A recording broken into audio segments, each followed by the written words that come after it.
It's time to talk about solutions. It's time to share the vision. It's time to dig deep and do the inner work. It's time to have a nuanced, honest discussion about the current woke culture. So what is honest? What's disingenuous about it? And is there a way to offer critiques without getting a negative label slapped on? I am your host, Crystal Storm, and I'm joined by Delvin Cox and a special guest as we provide a safe space to have this important discussion and dive into the much deeper issues around it. This is the WooWoo Hour.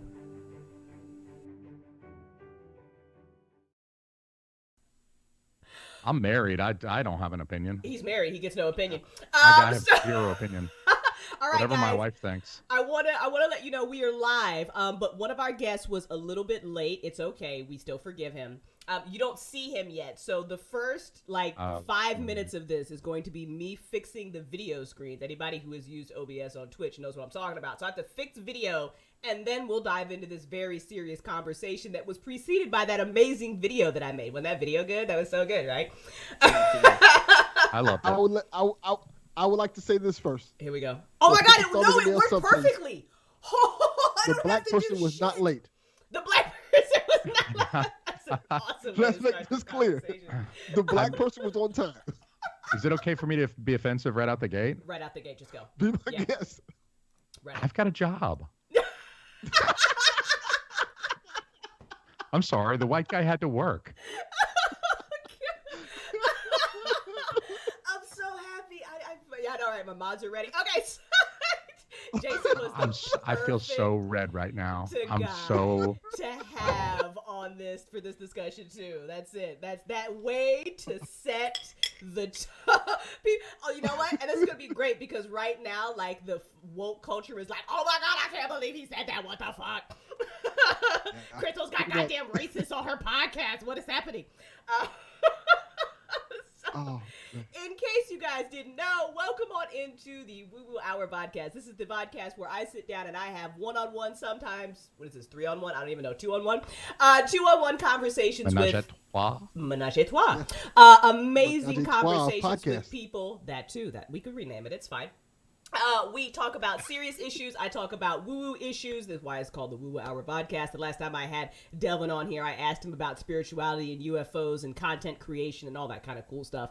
But this is a conversation that I really think that we need to have because it's very hard to have nuanced conversations on social media. And it feels like the only way we're talking to each other nowadays is on social media.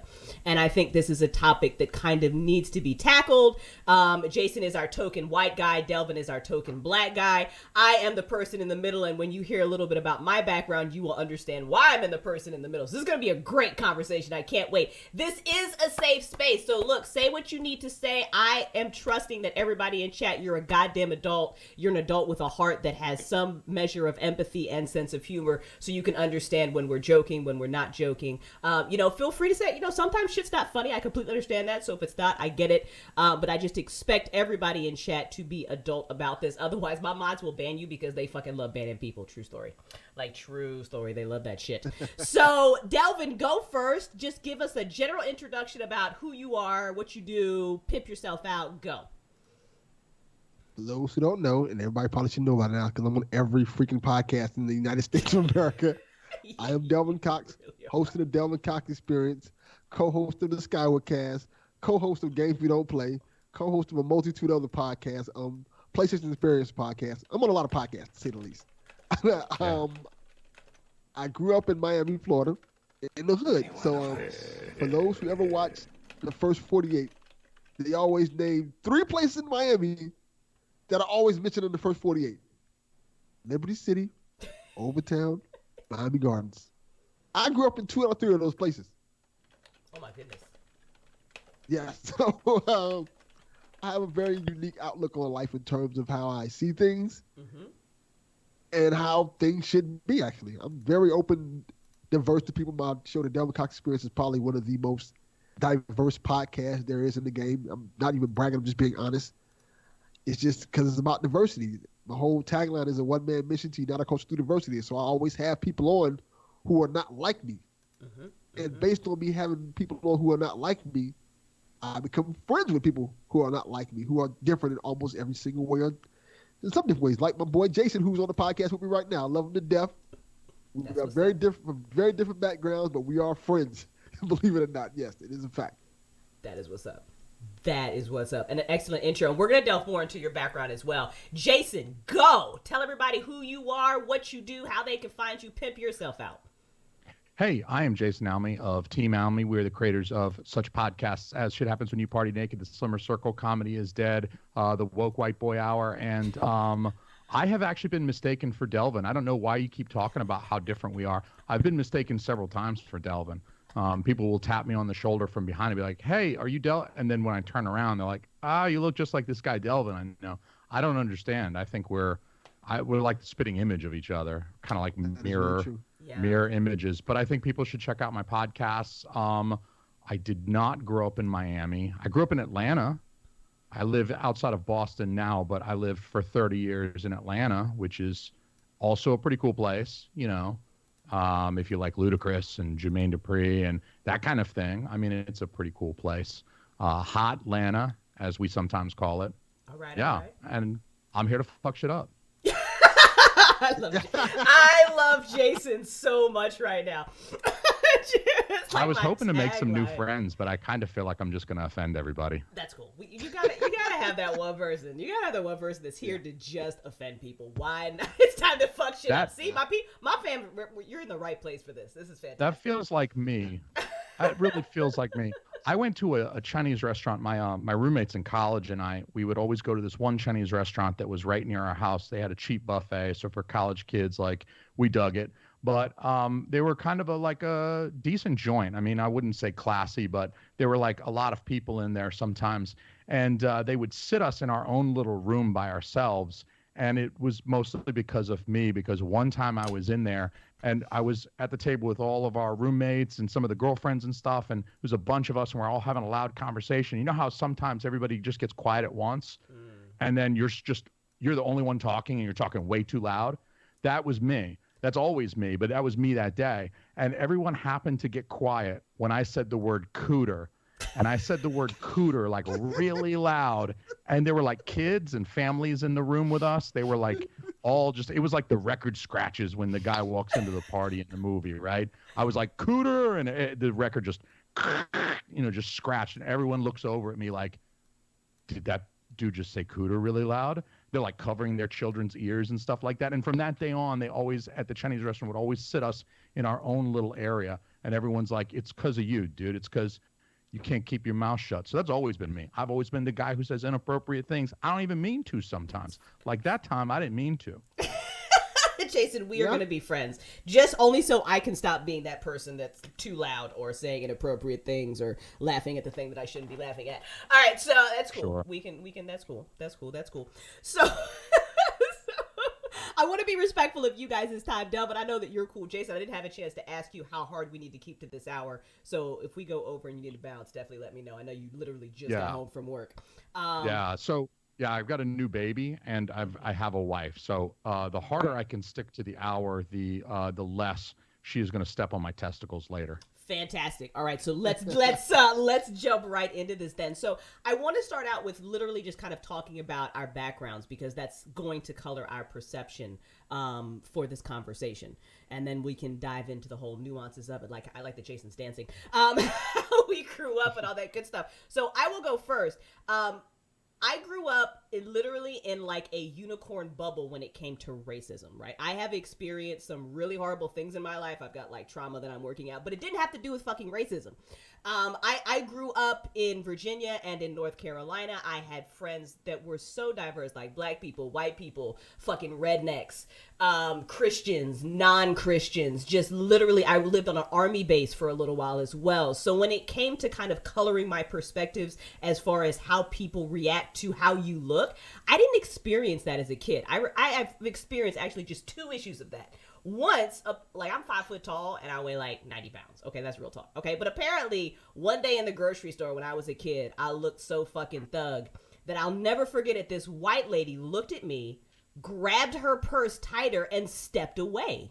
Like I was, like I don't even know. I don't know, fam. I don't know. I was only like, I don't even think I told anybody about it because I was so just like, I didn't understand as a child. You look back on it now and you're like, ugh, I can't believe she did that. But as a kid, I was just like, I don't know, what'd I do? And then recently, 2 years ago, no, 3 years ago, whatever. I used to do I was hosting for a trivia night. And if you ever played trivia, people get real serious about their trivia, fam. Like, real serious, whatever. But I was the host. There was a group. They were being loud. They were calling out answers. I got regulars. They're mad about it. I got to go talk to the group. I'm in customer service. I know how to talk to people. I was not rude at all. But this old white guy was so fucking angry that I had like the nerve to speak to him. Like the energy coming off of him, I literally thought he was going to hit me. That's how angry he was. Ooh. And on the way out the door, he called me a cunt and told me to get a green card, which is amazing because I was born in Alexandria, Virginia. So that was awesome. Like, even as I wasn't, like, what the fuck? So I don't have the lived experience that a lot of people who look like me do. It's only recently, because of the way the current culture is, and now all of a sudden every racist that was suddenly not, I don't know. I don't know if you didn't think they didn't exist or they were just quiet. They knew they had to be in the closet. Now they're out. So now I'm a little bit more aware of how I might be treated just because of how I look. And I never had, that hasn't been my lived experience before. So when I'm looking at conversations on Twitter and just on social media in general, I'm coming from it. It's a very interesting perspective. Like, I'm a lot more triggered by Me Too stuff than I am about stuff about racism because of my experiences. So that's my background. Delvin, tell us about yours. Okay. Like I said, I grew up in Miami, which is an interesting place to grow up in because, as you can hear the sirens, stuff is always happening. That's either your place or mine. I'm outside of Boston, so it could just as easily be me. Yeah. Miami is always one of those places that is very diverse in terms of people. Mm-hmm. Like, while in South Florida in general, the biggest population isn't white, it's Hispanic. Right. So racism down here is a little bit different because it's not always black and white. It's literally Hispanics or Cuban Americans being racist towards black guys because it's kind of like that hierarchy where instead of it being white Americans that are the majority, it's Cuban Americans who've come over here from other countries and made a successful living for themselves and kind of did well for themselves and brought others in to make themselves successful. So a lot of times when you see situations when there's racism that occurs in our areas and things like that, it's usually not a white person because white people you don't see that many white people in this area. You don't see a lot of white people unless you go to areas like Homestead and Davie and things like that. Boy, that even sounds white. Fucking Homestead. That's hilarious. Yeah. Wow. Yeah. My stamp really of cracker on that one. Yeah, that's where they have the strawberry picking and stuff like that. Oh yeah. Oh boy. So that tells you how Homestead is. I know strawberry picking sounds like a Caucasian activity, but there's actually remarkably, and you wouldn't know this until you actually go, but there's actually a ton of Asians that really get into the strawberry and blueberry picking as well. What? So it's really kind of split almost 60-40 Asians to Caucasians with regard to the strawberry picking. I know it sounds like a white ass thing to do, but that's awesome. You know, learn something new every day. Yeah. Every time I've went, me and my kids are the only black people there. Wow. It's not even close. Not enough Asians in Miami. Okay, that's cool. That's cool. Yeah, definitely. But it's an interesting dichotomy because, like I said, it's almost like the Hispanic people have taken the roles of the white people in this situation. Mm-hmm. So a lot of the racism I've experienced has been from either white people or Hispanic people. And they're not Hispanic people, they're like dark Hispanics, like they're white looking Hispanic people. They kind of have this kind of prejudice against black people and things like that. And you have situations like you'll go in the store and you get followed around the store and stuff like that to make sure you're not stealing and things like that. And that's stuff I kind of grew up with in situations like that. And it's almost to the point that you kind of get used to seeing stuff like that happen. It almost is like you're almost numb to it. Mm-hmm. Because when you grow up in, like, for example, I grew up in Liberty City. Liberty City is a rough neighborhood. It's a lot different now because they're gentrifying the neighborhood and stuff like that. So I literally can go outside and hear police sirens on one side and then see some white couple riding their bikes up the block because it's like completely almost gentrified now. So it's really fascinating to see that happen. But when I was growing up in this area, it was kind of interesting because people kind of miscalculated for who you are and things like they hear you come from here, they think you're a thug, they think you sell drugs and stuff like that. And that was never my bag. Yeah, I had friends who did that type of things like that, and they were street dudes and stuff like that. But that wasn't never me. So it was always that misconception where you have cops pull you over and they want to check your pockets and stuff like that. And I'm just coming home from school a lot of times, getting ready to do homework and stuff, and I get stopped and harassed. So it was kind of a little interesting look into life being a kid. Wow. That's fucked up. Jason, your turn. Excellent. Ironically, Delvin, the white guy, used to be a street philanthropist. You know what I mean? You know what I'm saying? So the whitey in here used to be is a retired street philanthropist. No DEA, all right? I know the NSA is monitoring this. I saw Joe Rogan with Edward Snowden on it. I know they're watching this, so it's outside of the statute of limitations, or is it? So stay away, DEA. But used to, keyword used to be a street philanthropist. I like that. Yeah. Yeah. I never had to shoot anybody, though. That was good. I was like, obviously. That's good. I'm glad. I'm happy for you. I'm not really into the violence thing. So, yeah, I'm from Atlanta. So, Delvin, similar to you, like you grow up in a place like that, and it's very diverse, and it's not odd to have classmates who are Black, Hispanic, Asian. I mean, Atlanta's a really diverse place. Thank you, Hartsfield-Jackson Airport. I think people just get off planes sometimes and just stay there. They're just like, fuck it, I'm not going to make my connection. I'm just going to live in Atlanta now, because it's like the biggest hub, and it's also like a super diverse town. And so like you said, you got, if you go a little north of Atlanta, you have your meth people, your trailer people with the meth labs and stuff. If you go south into downtown Atlanta, then you have a more urban population. So it really just depends on like what type of street philanthropy I was doing that weekend, where I would need to be. Mm-hmm. So you do get to mingle with a lot of different folks. And so I think I kind of like sort of take diversity for granted. Like when I first moved to New England, I actually live in New Hampshire. I'm a little north of Boston. Boston's a very diverse town, similar to like any real urban area, but outside of it, it's a little bit less so. And my first week here in New England, I just had this weird feeling the whole time. And I was just thinking, man, something's off. Something's not right. I can't put my finger on it yet, but there's something about this place.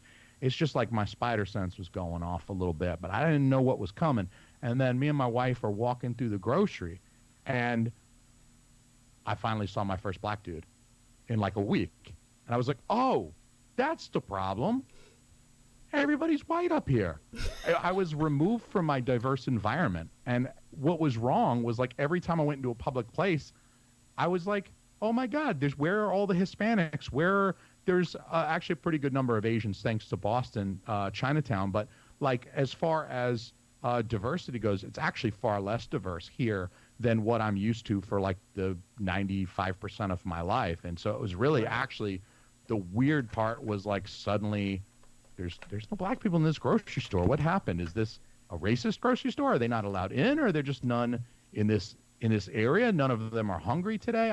What's going on? So it really did kind of, it was like a culture shock almost, but it was, I guess people would expect like, oh, we're just dropping you in with your own culture. I'm like, no, I don't want to go snowshoeing, motherfucker. I want to listen to Dr. Dre.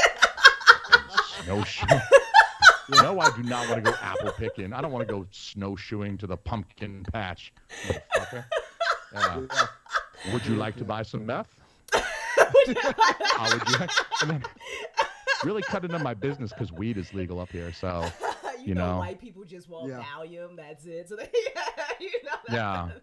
And I just don't have the stones to sell heroin. That's what they really want to buy up here. But I'm like, I'm not trying to kill anybody. Oh, okay. That's fair. Just want people to have a good time. I'm not trying to kill anyone. I got long hair still though. That's fantastic. So, check it out. I still got long hair though. Oh, that is fantastic. Look at you. Oh, that's so 80s. That's so 80s right now. Oh my goodness. That's how. Yeah, it's long. That's long. That's the street philanthropist look. That is the street. Yes. This is how. I'm street Jesus now. Wow, Bless you, my children. Is street Jesus. Oh my goodness. You guys thought that all the artwork of Jesus from when you were a kid was bullshit, right? You're like, there's no way an Arab dude born in Jerusalem 2,000 years ago is that white, but I'm here to prove. Yeah. Look how white Jesus is. Look at Pale as a motherfucker living up here in New Hampshire.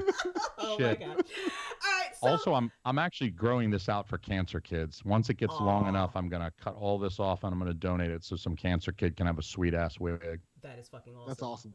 That's what I'm really doing. I like how he so seamlessly transitioned from get some meth to hang on, let me cut off my hair for cancer kids. Like that's amazing. Yeah, I'm a complex dude. Yeah, no, it's good. Yeah, that's Jason.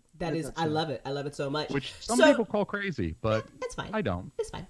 Jason, you have you mentioned earlier that you've actually hilariously got a podcast that has to do with like being a woke white guy, which is awesome. So what has your experience been jumping into kind of conversations about woke culture and around racism, and have you been treated differently? Has your opinion been dismissed just because of how you look? How has your experience been to this?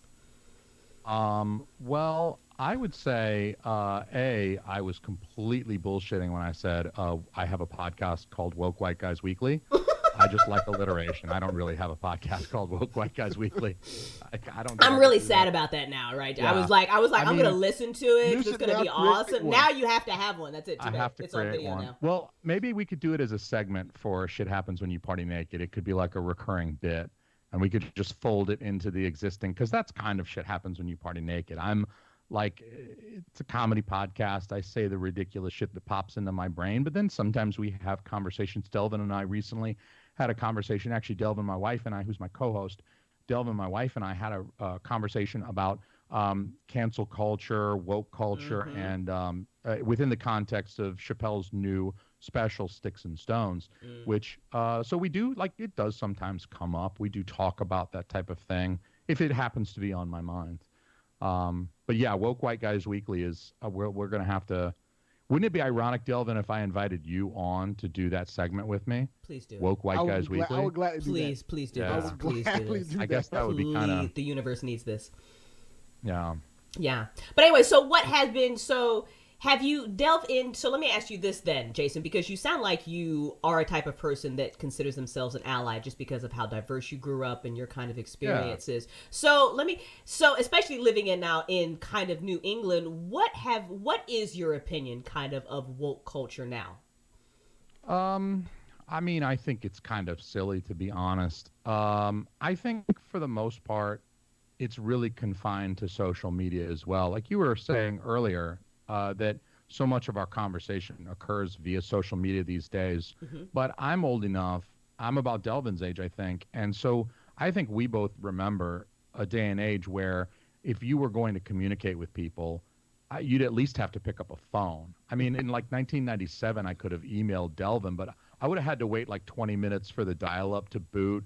So like if I had something mean to say to Delvin in the past, it would have been a lot harder. But I think Twitter makes it very easy. Like if I want to tell Delvin to eat a dick, it's very easy for me these days. It takes a few seconds. I just tap the app to open it, a few more keystrokes, a few maneuvers of my thumb, and I've hit send and I've told Delvin to eat a dick. I could be all manner of rude, and I can even do it anonymously. Like if I want to tell Delvin to eat a dick, but I don't want him to know it was me, I could create an email, a Gmail account, and it could be eatadickdelvin@gmail.com, and then I would register a fake Twitter account using eatadickdelvin@gmail.com. Nobody steal that. That one's mine. Account came from. That one's mine. Don't nobody steal that. And then, so I could do that anonymously. So that also removes some level of accountability. Like in the 90s, if I wanted to be a dick to Delvin, I would at least have to call him. Yeah. You know what I mean? I'd be like, I'd try to disguise my voice. I'd be like, eat a dick, Delvin, or something like that. But it was a lot harder back then. It was a lot harder back then to be rude to someone without suffering the immediate consequences of, at the very least, seeing them offended. Like I've mentioned a moment ago, like I just don't like hurting people's feelings. You know, I feel bad, right? Yeah. Like I don't know. I have too much of a conscience to really like be cruel to people. Like I poke fun a lot, but it's usually not directed at one person unless they really ask for it. I usually don't like laser focus and like roast one person. But it's more because like I just kind of feel bad like after the fact. It's like, oh, what if I hurt that person's feelings? Like I'm very vulnerable to like if I feel like I hurt your feelings and I'm staying up at night. I'm like tossing and turning. I'm like, shit, I should apologize tomorrow. I'm gonna send him an email. Like I can't do it. So it's not like I'm a good person. My character flaw is that I'm not very robust. That's an awesome opinion.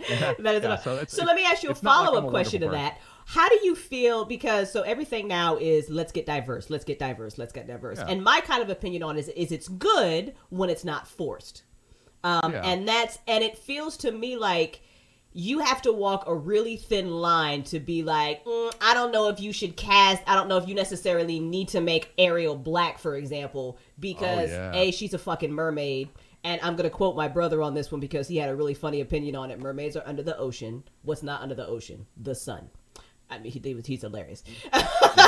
So but you know, there's really no need for melanin if you want to take a biological approach, a biochemical approach. Like there you go. You don't need melanin if you're. That's true. That's kind of why true. white people. I mean, we're from like Scandinavia and shit, where it was like dark. That's true. That's true. It was as like well. dark at 2:00 this That's time true of as year. well. It's like there's no sunlight. That's true. You got all biological on it. I like that. See, you just killed his argument. Now I've got to go back to him so he can be all angry about it again. But from my perspective, it was like, yes, I'm all for diversity, 100%. Absolutely. We're all tired of seeing the same white guy in the middle of every freaking movie. I'm not about it. I'm not. Okay, that's cool. I'm not. Well, I'll get to you in a second. I like the same white guy. You know? I like vanilla. So, I always get vanilla. I don't even want sprinkles on top. I'm just, sprinkles are terrible. I know what I like. I don't even like icing. It's fine. Same it's thing fine until I die. The same, like forever. Oh my god. Now all I'm thinking about right now is cake with no icing. Thanks, Jason. Vanilla cake. But when it comes to it, only I happen to think that sometimes y'all, like Disney, Nike, some of these companies are doing it just to ride the culture wave. Like if Disney really wanted to, ride the woke train, there is a black Disney princess. So instead of making Ariel black and redoing the Little Mermaid, you could have just made the Princess and the Frog live action. Like that could have been your next movie. So 2021 coming. Yeah, they gonna do all them bitches. Oh my god! Yeah, it's coming. Yeah, no, that's true. Yeah, they're gonna do it.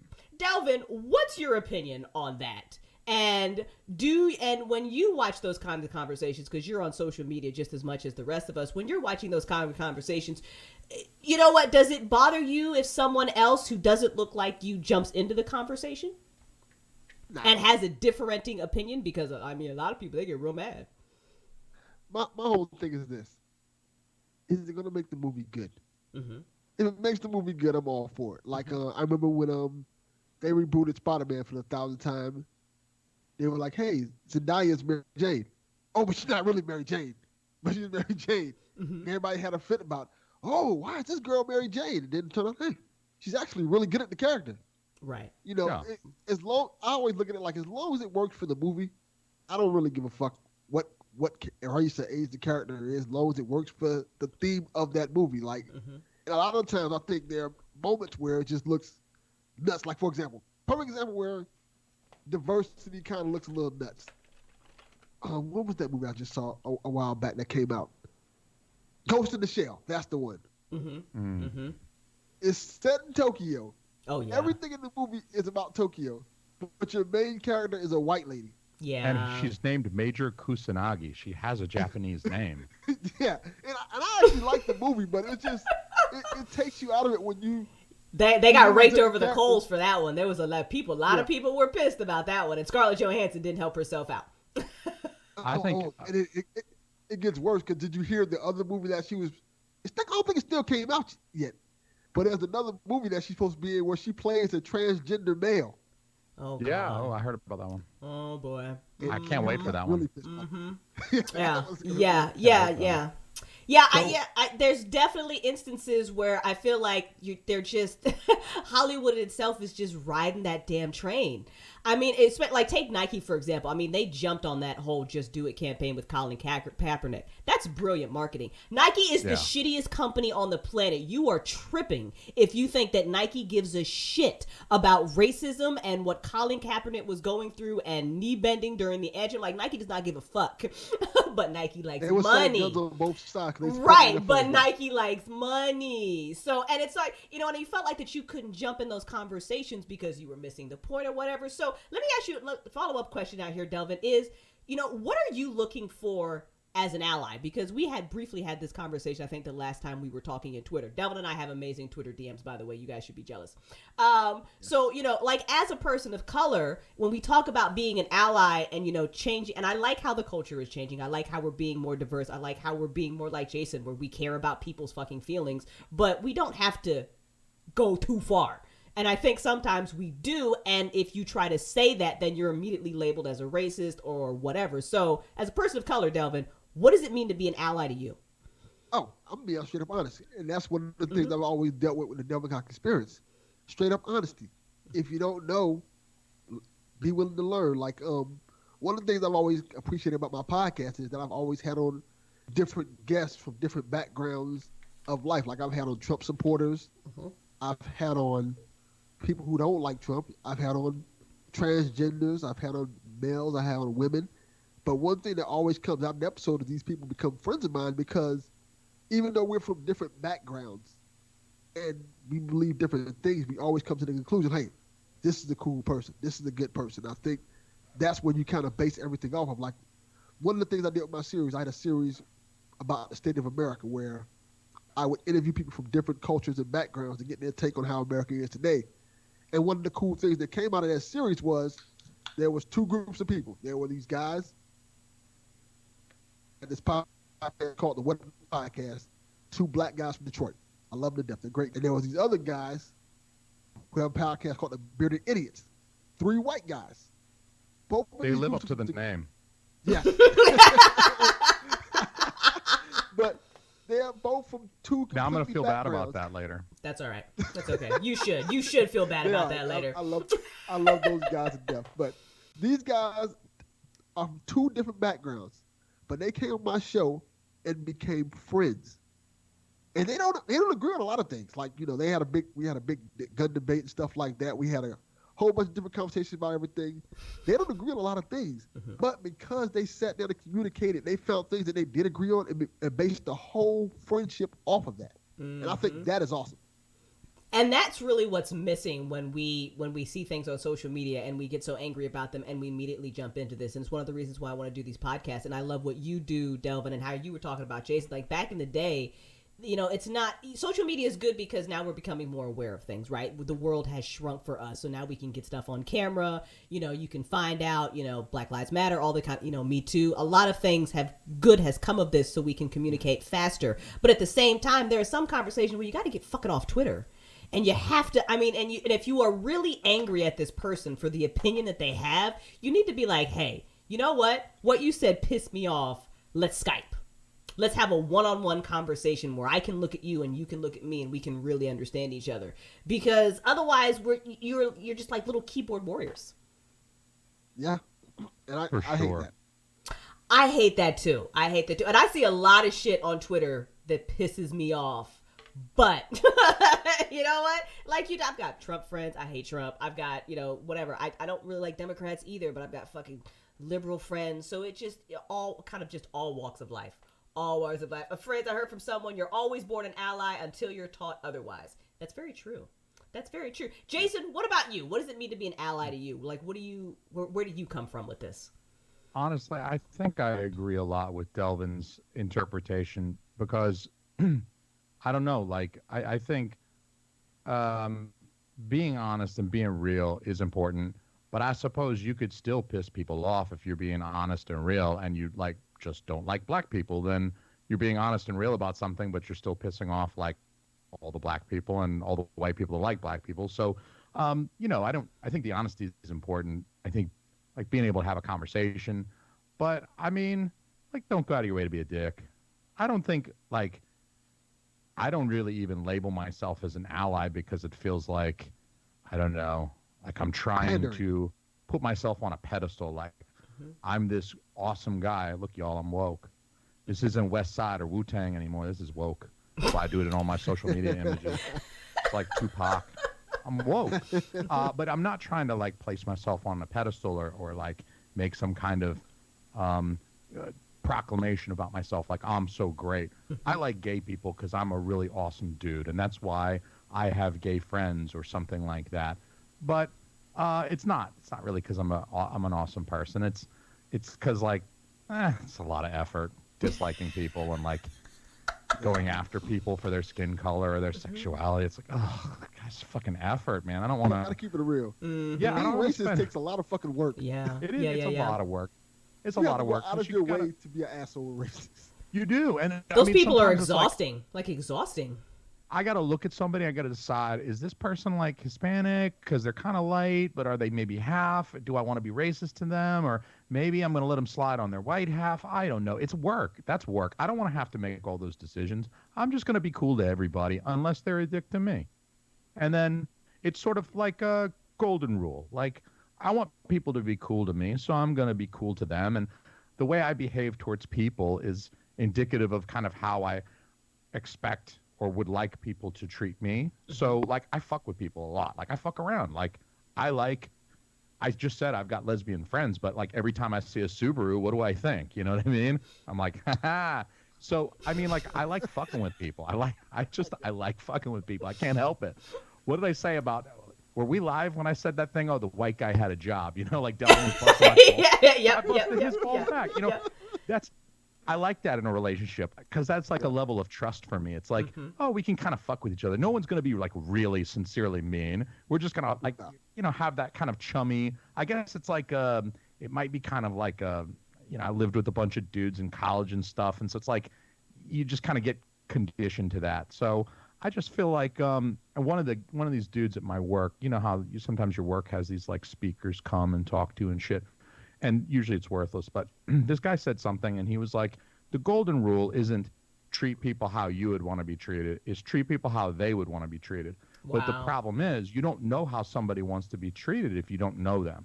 If you meet a stranger, I don't know exactly how a stranger wants to be treated, but what's going to tell me how they want to be treated is how they treat me. So I can adapt to kind of how a person wants to interact with others based on how they act. So it's not like when I act a certain way, I understand that I'm kind of projecting how I like to be treated, but not everybody digs that. So that's why some people like don't click very well at all. And then that's why some people like just immediately like fast friends. You know what I mean? Absolutely. Absolutely. I like that. I really like that. What a great take on that. That's honesty right there. No part of that rambling, incoherent thought could be, or no part of that rambling, incoherent response could be considered a rational thought. I award you no points, and may God have mercy on your soul. I'm clipping it. That's gonna be the intro to this whole thing right here. What you just said. That's gonna be awesome. Delvin, how do you see this moving forward? How do you see kind of the shift that we're in evolving? And you can take into light 2020 politics and maybe who gets elected and who not. I don't even care. But as we continue on this very interesting culture shift that is happening in America, how do you see this evolving, and how would you want it to evolve? I think everything's gonna normalize out eventually. I think everything's gonna kind of calm down. I think everybody's kind of in a high state of panic because of who's in office, and everything he seems to do seems to be the worst awful thing that ever happened in the existence of man. And some of that's true, some of that's not true. I think we have to put everything into perspective, and I think it's gonna eventually get to that point where either people will all virtually realize, hey, this guy's kind of an asshole. Like it has to like balance out eventually where we kind of realize all together like this isn't working. Or maybe this is working. And I feel like once we get to that point in life, everything's going to end up working out and balancing itself out. Like even the whole Me Too thing and everything that happened with the woke culture and stuff like that. At first, it kind of seemed like all these assholes getting taken down that are truly assholes and stuff. Then we got to the point where like, is this guy really an asshole? He just was a jerk for one time or something like that. Then it got to the point where it kind of got a little sketchy. Then it got to the point where it kind of balanced out itself out. Everything has a way of ebbing and flowing. And I think eventually everything will kind of balance itself out eventually. And we will kind of get back to a status quo. Okay. What is status quo for you? Well, we're never going to be equal. And I think that's something that people need to really get a grip of. Really? In terms of how society works. Yeah, we're never going to be equal. Like, Okay. this is equality is something that we've been fighting for forever. And truth be told, and this is going to sound offensive, as long as we have old, white, out-of-touch people in power, there's always going to be a level of these people want to keep that power. And I think that plays a lot into our politics in terms of how things are run. Like, and that's one of my biggest problems with politics now. The people who are in charge don't represent us. Ever. Yeah. Ever. Yeah. You can't have an 80-year-old white guy trying to talk for a 20-year-old black girl, or a 20-year-old white guy for that matter. Right. There is a culture gap, and I think that's one of the biggest problems with our society today, that we have this thing that's kind of been normalized in terms of, hey, the people who run our country are essentially old white men. And yeah, we had this one black guy for one moment, but that don't pay attention to that. We're gonna go back to the old white guys running the country and making all the rules for the majority. I think that's where our biggest fault in this country is, in terms of we have one face for the country, one voice, but we have so many people. And the best thing about America is that it's so diverse. Yes. There's blacks, there's whites, there's Asians, there's Hispanics. But Native a lot Americans. of times with politics, Native Americans, a lot of times with politics, we don't get all those cultures. We just get the viewpoint of one person. That's why we keep having the problems that we're having, unfortunately. That's why it took so long to pass rights for gay people. Right. That's why it took so long to legalize marijuana, because you have these old white people like, no, we can't do that. We're having a war on drugs and shit like that. Like, that war on drugs been lost. Let's face it. Like, I mean, that war on drugs was literally the result of the CIA, but that's a whole other show and conversation. But okay. So yeah. I want to go down that rabbit hole with you. Oh my God. sometime.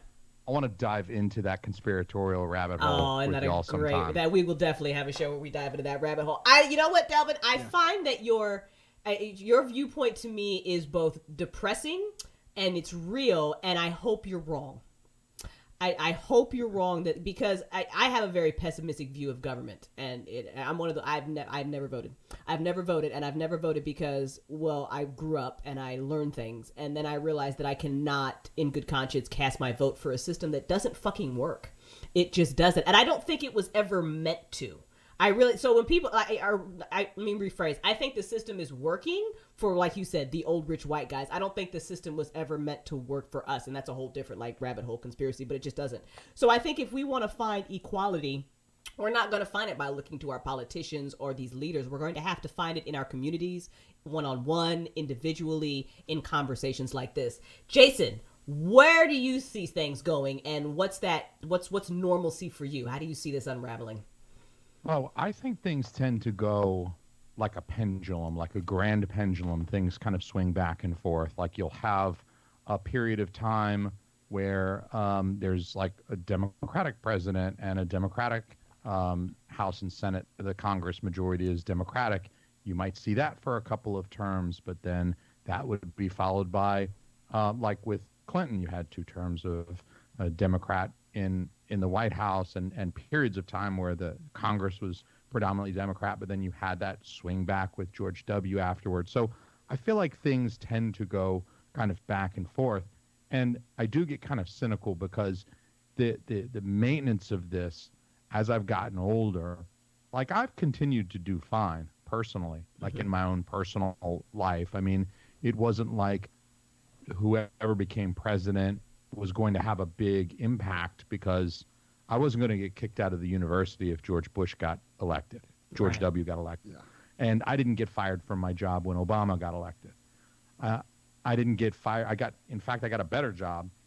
It was a little bit before Trump got elected. But like I said, like, I've continued to kind of progress my life and try to push myself forward in terms of like saving money and putting away for retirement, and just moving forward and trying to have a kid and build a family and stuff like that. So I get a little cynical too, because it's like, it doesn't matter who's in power. Like, people like to pick their teams. They want to be like, I'm Team Trump, and I wear my MAGA shirt everywhere.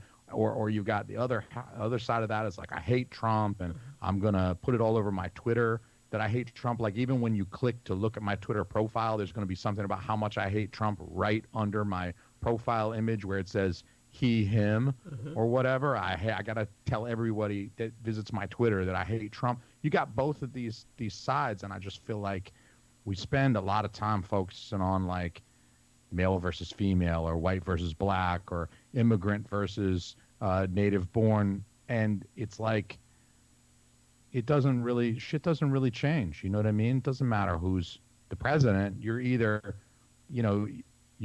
things can get better for you, things can get worse for you. And I always feel like maybe sometimes the real division is like the elite versus the people kind of middle class and lower class that get kind of pushed down.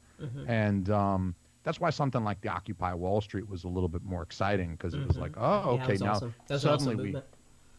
suddenly we have something that's like, it's not one race versus another, or like men versus women, and the equal pay for work and stuff like that is not.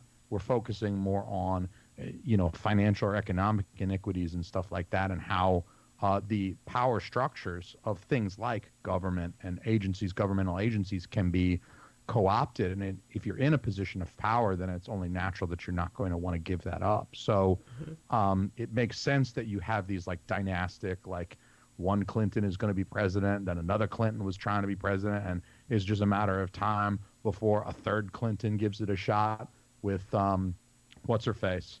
Chelsea. Yeah. So I don't know. I mean, I see things, normalcy being kind of this balance between yin and yang. I mean, this is where I'm going to get Eastern as fuck, because I'm also a Buddhist. And I've been to Tibet. I visited the Dalai Lama's hangout in Tibet before he had to like split shit because of fucking China. And, like, I feel like it's kind of this great wheel, this dharmic wheel. It's just kind of things tend to repeat. And I think that it's sort of up to the individual to get off of that, to try to break that cycle of dharma or samsara, which is, to try to like get off that merry-go-round of bullshit, basically, if I can put it in more Western terms. I like that. I like that a lot. Jason, we're gonna have many deep conversations about that too, because I like that. I like that Dharma train, that Eastern philosophy. Yeah, I'm like nothing is gonna get better to basically tell everybody fucking fixes their chakras, and y'all start adopting this whole thing about conscious evolution. That's what's gonna fix the planet. Until that, we're gonna be stuck in the same bullshit cycle, and that's just where we're at. I like you guys' perspectives. I feel like you guys bring a realness to it, even with your cynicism, which it's understandable, and I completely respect that as well. And kind of you're just, we need to not stereotype situations and kind of, talk to people and listen to people. And I know that can be really hard, because as you guys were talking about, how you see things evolving, I'm thinking of people who are directly affected by a lot of the bullshit. Because you were talking, Jason, about how, when it didn't matter who got elected for you. It really didn't matter. I've heard stories from other people that are being really hit by policies that Trump is doing, as far as like their finances and family. You heard the same thing with when Obama was in charge, because people don't realize that he was known as the deporter in chief, that immigration was not great under him, and people didn't realize that. So I think it can be hard to kind of step back from things too, if you're being directly affected by these fucking old rich white people, and sometimes not white people. Sometimes it's hard to be objective. Yeah, it's really, really hard to be objective, and I totally respect that. Especially when people, tend to get really angry about certain things. And I know some people are going to watch this podcast and be like, well, Jason don't know and Delvin don't know because that wasn't my experience. And and I can't believe you talk to people who like Trump, because that man is, if you like Trump, then you're immediately racist. So I get it. I understand the anger, but at the same time, at some point you got to take a fucking breath, and you got to realize that people are hard to hate up close. They are really, unless you're really a fucking racist, and then you should be punched, and then we can talk to you. But after we punch you, because why are you racist? It's 2019, like seriously. Guys, you know what? I want to wrap this up because Jason has a wife and he's got a family, and I want to respect you guys' time. Do you have any final thoughts on this, on how to be a good ally, on woke culture, on how we can do better? Anything that you want to share before we wrap this up? I'll let you go first, Jason. Oh, thank you. I was going to let you go first, and I guess we were just going to stare at each other silently That was awesome. for many minutes. I'm gonna play romantic music during that little pause.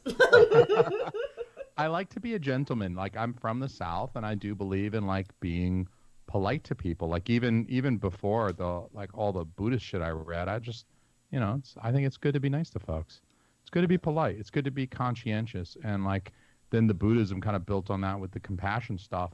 And I think that's like the important thing is to try to be compassionate towards people, even the people who it's like they're bigoted or they're misogynistic or whatever. It's like I still feel compassion for them as infuriating as the beliefs can be because it's like I think they suffer from having those type of feelings too. You know what I mean? Yeah. Like if you've got those are the people like who bitterness, need a fucking hug.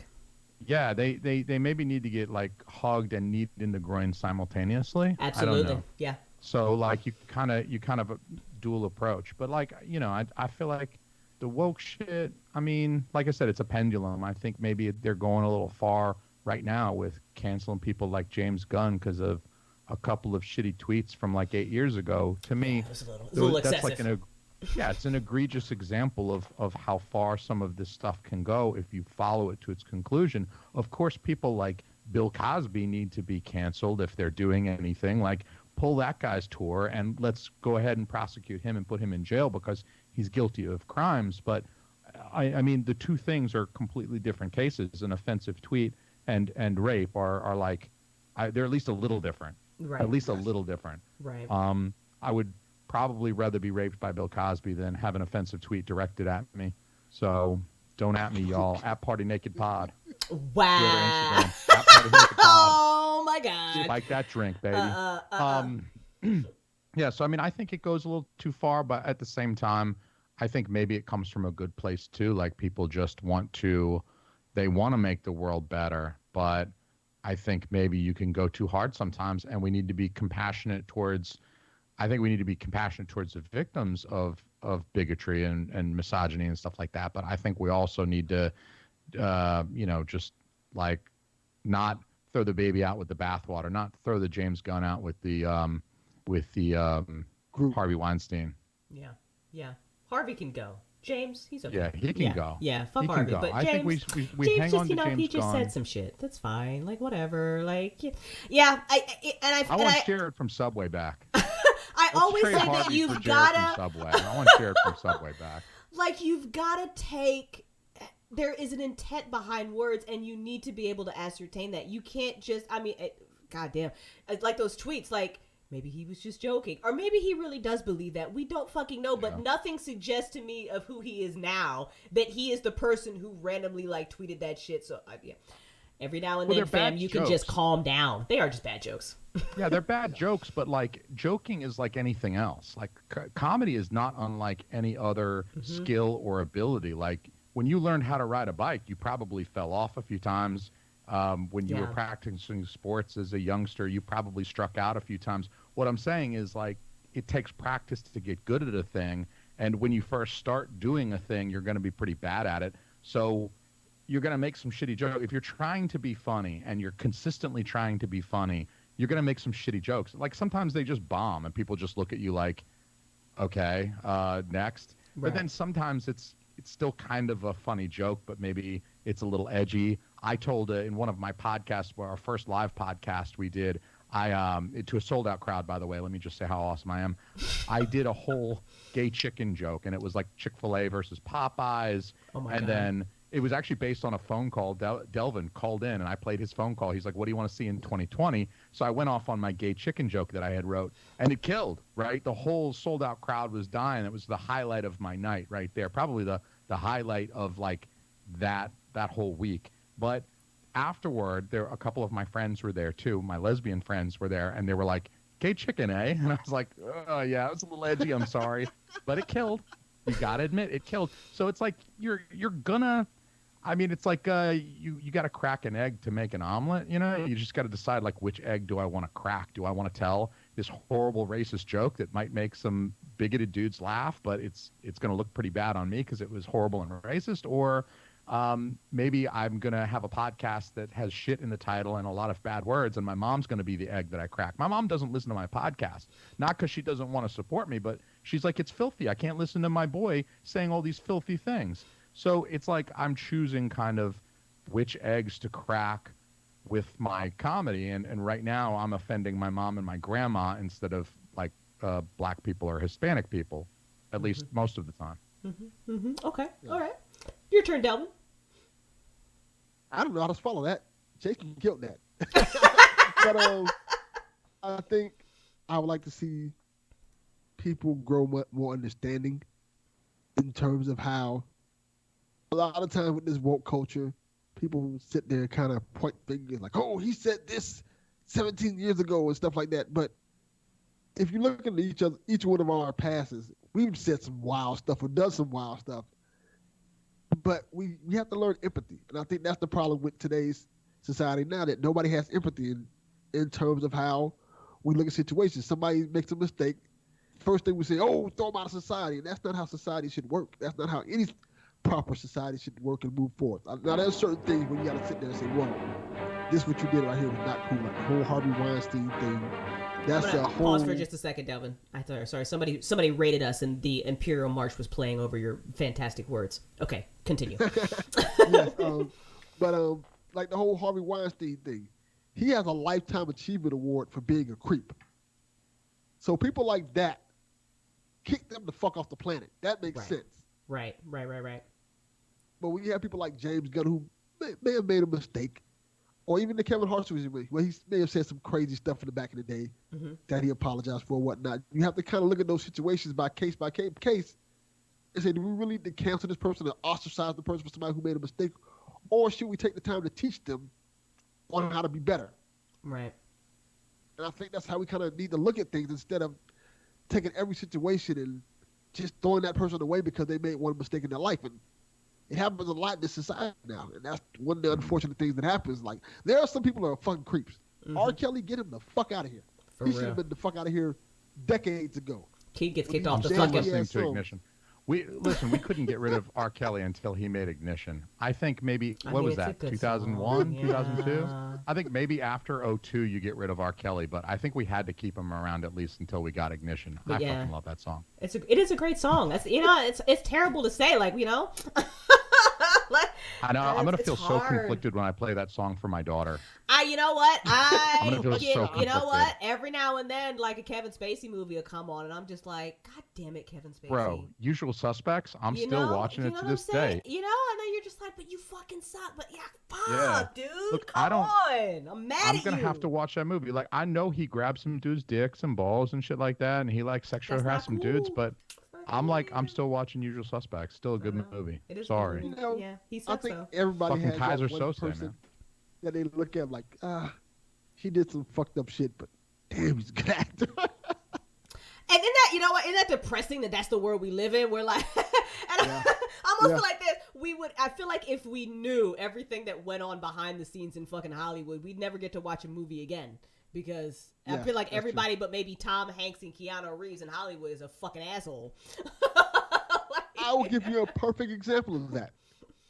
When the whole Hulk Hogan thing went down, with him saying the N-word like it was no tomorrow, a lot of people was saying, going off about it and stuff like that. And I was like, have you guys watched pro wrestling? Like, have you seen some of the stuff they've done? Like, did you see the skit where Vince McMahon literally said on TV, "What's up, my N-word" to John Cena? Wow. Like, this is not a new thing in wrestling culture. Like, go back and look at some of the shoot interviews a lot of the black wrestlers did about some of your favorite wrestlers calling them the N-word. Right. This is not a new thing. So if you can like throw away Hulk Hogan, you're probably gonna be throwing away a whole bunch of people. Yeah. Honestly, this is a hot take, but you can throw away wrestling. I won't lose any sleep tonight. I like hot take. I'm so sorry, buddy. No wrestling. Don't care. I feel like we could hang on so much stuff, but wrestling, I don't have it in me. I feel like we'd be cool all weekend until the wrestling came on, and then I'd be like, all right, I'm gonna take a nap. Oh, that's awesome. You enjoy what you enjoy. The wrestling fans gonna come after you. Oh, it's gonna be great. I can't wait to see the comments on this one. I'm ready. They're gonna be fine. I'm gonna have to close YouTube comments. It's gonna be great. I can't wait till my podcast gets canceled for my hot take on wrestling. That's gonna be Yes, great. out of all the shit you said, is Yeah. gonna be including fucking cats. amazing. Yeah, man. What's gonna get you? Please do the woke man. Please do the woke white guy podcast. That's the thing. Woke- All right. Woke White Guy Weekly Woke coming soon. Yes. white that- guy. We're one weekly. black guy, one white guy. One, please. Oh my God, this needs to happen so. You could be much. you'll be like an honorary white guy. You know how they like give away honorary doctorates? Just- you didn't do the work. Just do You didn't go to the whiteface. college. Do whiteface. Yeah, then. you're like You go like, yeah. you're my car. You know how sometimes like there's a great episode of Curb Your Enthusiasm, and it's a great show. So there's an excellent episode where he's helping out. He's at this party, and of course there's some white and black folk too. It's not just like the Jewish party, but Larry David's there, and he's talking to a rapper, and he helps him out with a lyric. And the rapper was like, you my N-word. And Larry David's just kind of like, he does this thing where he's like, oh, that's a strange compliment. And then later on in the episode, the rapper guy returns the favor by lending him a coat that like matches his outfit or whatever. He's looking for a coat, and the rapper's like, here, borrow this one. And he's like, you're my Caucasian. I loved it. Ever since then, I will every now and then I'll go to someone like Delvin. I'll be like, you're my Caucasian. I just think it's a funny way to turn that on its head like and not be offensive. Like, That is amazing. I think I like we could make you an honorary whitey for a short period of time for Woke White Guys Weekly. I'm just saying. I'm throwing it out Hey, there. that's a good idea. Hey, that's a good idea. That is I think amazing. I'm down with that. Oh, it's fantastic. Jason, Delvin, thank you guys so much for being on this vodcast with me to have this amazing Yeah. discussion that I'm sure woke culture will try to cancel when it goes up and gets live. It'll be fantastic. Jason, go first this time. Tell everybody where to find you. Please pimp yourself out. TeamAlme.com. The podcast Shit Happens When You Party Naked is available on all of the podcast apps. You can find me everywhere. Shit Happens When You Party Naked, or search for Team Alme. TeamAlme.com has all the links. And on all of your socials, I can be found at Party Naked Pod. Delvin, your turn. Go. Delvin Cox Experience is the podcast I have, and you can't cancel me, motherfucker, because I'm on every fucking podcast. Good luck with that shit. It's true. He really is on like every. You're gonna be doing a lot of motherfucking canceling. Good luck with that. You're going to write a lot of fucking letters. My mom will sign that petition.